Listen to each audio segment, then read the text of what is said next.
Hi ರೈತ ಬಾಂಧವರು, ಎಲ್ಲರಿಗೂ ನಮಸ್ಕಾರ. ಕೃಷಿ ಸೊಗಸು ಇನ್ಸ್ಟಾಗ್ರಾಮ್ ಮತ್ತು ಯೂಟ್ಯೂಬ್ ಚಾನಲ್ಗೆ ಸ್ವಾಗತ. ರೈತ ಬಾಂಧವರೇ, ಈ ವಿಡಿಯೋದಲ್ಲಿ ನಿಮಗೆ ಬಯೋವಿಟಾ ಮತ್ತು ಇಸಾಬಿಯನ್ ಬಗ್ಗೆ ಎಕ್ಸ್ಪ್ಲೇನ್ ಮಾಡ್ತಾ ಹೋಗ್ತೀನಿ. ಇದ್ರ ಬಗ್ಗೆ ನಾನು ಸಂಪೂರ್ಣ ಮಾಹಿತಿಯನ್ನು ತಿಳಿಸ್ಕೊಡೋ ಮುನ್ನ ನಮ್ಮ ಚಾನಲ್ನ ಯಾರಾದರೂ ಹೊಸದಾಗಿ ನೋಡ್ತಾ ಇದ್ದರೆ ಸಬ್ಸ್ಕ್ರೈಬ್ ಮಾಡಿ, ಲೈಕ್ ಮಾಡಿ, ಶೇರ್ ಮಾಡಿ.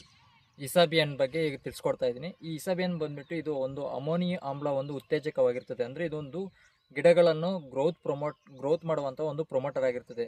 ಇದನ್ನು ತರಕಾರಿ ಮತ್ತು ಹಣ್ಣು ಎಲ್ಲ ರೀತಿಯ ತರಕಾರಿ ಮತ್ತು ಹಣ್ಣುಗಳಿಗೆ ಯೂಸ್ ಮಾಡ್ತಕ್ಕಂಥ ಒಂದು ಪ್ರಾಡಕ್ಟ್ ಆಗಿರುತ್ತದೆ. ಇದು ಸಿಂಜೆಂಟಾ ಕಂಪನಿಯ ಒಂದು ಪ್ರಾಡಕ್ಟ್ ಆಗಿದೆ. ಪ್ರಾಡಕ್ಟನ್ನು ಬಳಸುವುದರಿಂದ ಏನು ಉಪಯೋಗವಿದೆ ಎಂದರೆ, ನಮ್ಮ ವಾತಾವರಣದಲ್ಲಿ ಉಂಟಾಗುವಂತಹ ಪ್ರಕೃತಿ ವಿಪಗಳಿಂದ ಉಂಟಾಗುವಂಥ ಶಾಖ ಮತ್ತು ಶೀತಗಳನ್ನು ತಡೆಗಟ್ಟುತ್ತದೆ. ಹಾಗೆ ಗಿಡಗಳು ಚೆನ್ನಾಗಿ ಗ್ರೋತ್ ಬರುವಂತೆ ಮಾಡುತ್ತದೆ. ನಂತರ ಇದು ನಮ್ಮ ಈ ಟೊಮೊಟೊ ಸಸ್ಯಗಳಾಗಿರ್ಬೋದು, ಯಾವುದೇ ತರಕಾರಿ ಸಸ್ಯಗಳಾಗಿರ್ಬೋದು, ಚೆನ್ನಾಗಿ ಬೇರು ಬರುವಂತೆ ಮಾಡುತ್ತದೆ. ಬುಡ ಕಾಂಡ ದಪ್ಪ ಬರುವಂತೆ ಮಾಡುತ್ತದೆ. ಇದು ಹೂವು ಚೆನ್ನಾಗಿ ಬರುವಂತೆ ಮಾಡುತ್ತದೆ. ಹಾಗೆ ಕಾಯಿ ಚೆನ್ನಾಗಿ ಕಟ್ಟುವಂತೆ ಮಾಡುತ್ತದೆ. ಇದನ್ನು ಯಾವುದೇ ನಾವು ರಾಸಾಯನಿಕ ಗೊಬ್ಬರಗಳನ್ನು ಸ್ಪ್ರೇ ಮಾಡ್ತೀವಿ ಅಥವಾ ಡ್ರಿಪ್ ಮೂಲಕ ಕೊಡ್ತೀವಿ, ಅದರ ಜೊತೆಗೆ ನಾವು ಕೊಡಬಹುದಾಗಿರುತ್ತದೆ. ಇದನ್ನು ಬಳಕೆ ಮಾಡುವ ವಿಧಾನ ನಾನು ಈಗ ತಿಳಿಸ್ಕೊಡ್ತಾ ಇದ್ದೀನಿ. ಟೈಮ್ನಲ್ಲಿ ಉಪಯೋಗಿಸಬೇಕೆಂದರೆ, ಸಸ್ಯದ ಬೆಳವಣಿಗೆ ಅಂದರೆ ಸಸ್ಯ ನಾವು ನಾಟಿ ಮಾಡಿದ ತಕ್ಷಣ 1 ವಾರ 10 ದಿವಸದ ನಂತರ ಇದನ್ನು ಬಳಸಬೇಕಾಗಿರುತ್ತದೆ. ನಂತರ ಹೂವು ಬಿಡುವ ಸಮಯದಲ್ಲಿ, ಹೂವು ಕಟ್ಟುವ ಸಮಯದಲ್ಲಿ, ಕಾಯಿ ಕಟ್ಟುವ ಸಮಯದಲ್ಲಿ ಬಳಸಬೇಕಾಗಿರುತ್ತದೆ.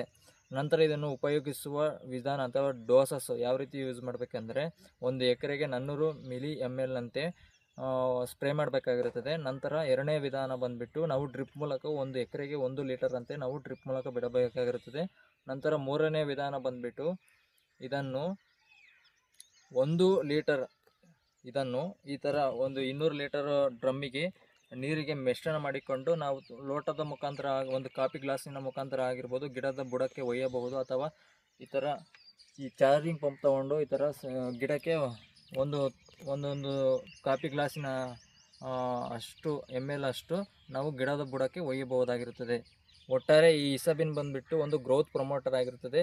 ಇದನ್ನು ಟಾನಿಕ್, ಒಂದು ಲಿಕ್ವಿಡ್ ರೂಪದಲ್ಲಿರ್ತಕ್ಕಂತಹ ಒಂದು ಗ್ರೋತ್ ಪ್ರಮೋಟರ್ ಆಗಿರ್ತದೆ. ಒಂದು ಗ್ರೋತ್ ಪ್ರಮೋಟ್ ಆಗಿರತಕ್ಕಂತಹ ಒಂದು ಬಯೋವಿಟಾ ಆಗಿರ್ತದೆ. ಈ ಬಯೋವಿಟಾ ಬಂದುಬಿಟ್ಟು ಯಾವ ರೀತಿ ಕೆಲಸ ಮಾಡುತ್ತದೆ ಮತ್ತು ಯಾವ ಸಮಯದಲ್ಲಿ ಬಳಸಬೇಕು, ನಂತರ ಈ ಬಯೋವಿಟಾವನ್ನು ಬಳಸುವ ವಿಧಾನ ಅಥವಾ ಡೋಸಸ್ ಅನ್ನೋ ಬಗ್ಗೆ ನಾವು ಈಗ ತಿಳಿದುಕೊಳ್ಳೋಣ.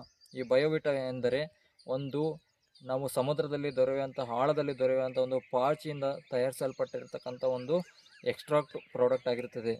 ಈ ಬಯೋವಿಟಾ ಒಂದು ಇಸಾಬಿಯನ್ ಥರನೇ ಒಂದು ಕೆಲಸ ಮಾಡುವಂತಹ ಒಂದು ಗ್ರೋತ್ ಪ್ರಮೋಟರ್ ಆಗಿರ್ತದೆ.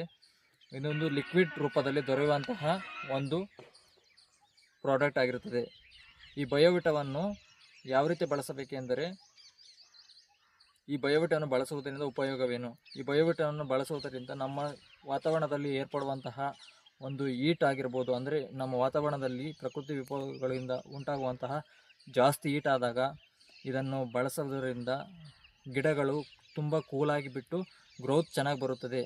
ನಂತರ ಬೇರು ಮತ್ತು ಕಾಂಡಗಳು ದಪ್ಪ ಆಗುತ್ತದೆ. ಬೇರು ಚೆನ್ನಾಗಿ ಬೇರು ಭೂಮಿಯಲ್ಲಿ ಚೆನ್ನಾಗಿ ಬಂದು ರಾಸಾಯನಿಕ ನಾವು ಗೊಬ್ಬರಗಳು ಏನು ಕೊಟ್ಟಿರ್ತೀವೋ ಅವುಗಳನ್ನು ಚೆನ್ನಾಗಿ ತೆಗೆದುಕೊಂಡು ಗಿಡ ತುಂಬ ಗ್ರೋತ್ ಆಗಿ ಬರುತ್ತದೆ.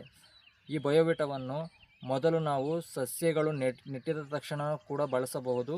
ನಂತರ ಹೂ ಕಟ್ಟುವ ಸಮಯದಲ್ಲಿ ಬಳಸಬೇಕು. ನಂತರ ಕಾಯಿ ಕಟ್ಟುವ ಸಮಯದಲ್ಲಿ ಈ ಬಯೋವಿಟಾವನ್ನು ಬಳಸಬೇಕಾಗಿರುತ್ತದೆ. ಇದನ್ನು ಯಾವ ರೀತಿ ಬಳಸಬೇಕು, ಎಷ್ಟು ಡೋಸಲ್ಲಿ ಬಳಸಬೇಕೆಂದರೆ, ಇದನ್ನು 400 ml ಅಂತೆ 1 ಎಕರೆಗೆ ಸ್ಪ್ರೇ ಮಾಡ್ತಾ ಹೋಗಬೇಕಾಗಿರುತ್ತದೆ. ನಾವು ಡ್ರಿಪ್ ಮೂಲಕ 1 ಲೀಟರನ್ನು 1 ಎಕರೆಗೆ ಡ್ರಿಪ್ ಮೂಲಕ ಬಿಡಬೇಕಾಗಿರುತ್ತದೆ. ನಂತರ ಇದನ್ನು ಮೂರನೇ ಬಳಸುವ ವಿಧಾನ ಬಂದುಬಿಟ್ಟು 1 ಲೀಟರನ್ನು ಈ ಬಯೋವಿಟಾ ಮತ್ತು ಇಸಾಬಿನ್ ಮಿಶ್ರಣವನ್ನು ಮಾಡಿಕೊಂಡು ಈ ಥರ 200 ಲೀಟರ್ ಡ್ರಮ್ಮಿಗೆ ಮಿಶ್ರಣ ಮಾಡಿಕೊಂಡು ಚೆನ್ನಾಗಿ ಇದನ್ನು ಒಂದು ಕಾಫಿ ಗ್ಲಾಸ್ನಂತೆ ಗಿಡದ ಬುಡಕ್ಕೆ ಒಯ್ತಾ ಹೋಗಿ ಚೆನ್ನಾಗಿ ಗಿಡಗಳು ಒಂದು 2 ಇಂದ 3 ಡೇಸ್ಗೆ ಅವಾಗ ಗ್ರೋತ್ ಆಗುವುದು ನಿಮಗೆ ಕಣ್ಣಿಗೆ ಕಾಣುತ್ತದೆ. ರೈತಪ್ಪ ಅಂದರೆ ಬಯೋವಿಟಾ ಮತ್ತು ಇಸಾಬಿನ್ ಯೂಸ್ ಮಾಡುವುದರಿಂದ ನಮ್ಮ ತರಕಾರಿ ಮತ್ತು ಹಣ್ಣು ಹಂಪಲುಗಳು ಬೆಳೆಗಳಿಗೆ ಯಾವ ರೀತಿ ಯೂಸ್ ಇರುತ್ತೆ ಎಂಬುದ್ರ ಬಗ್ಗೆ ನಾನು ಸಂಪೂರ್ಣ ಮಾಹಿತಿಯನ್ನು ತಿಳಿಸ್ಕೊಟ್ಟಿದ್ದೀನಿ. Thank you for watching.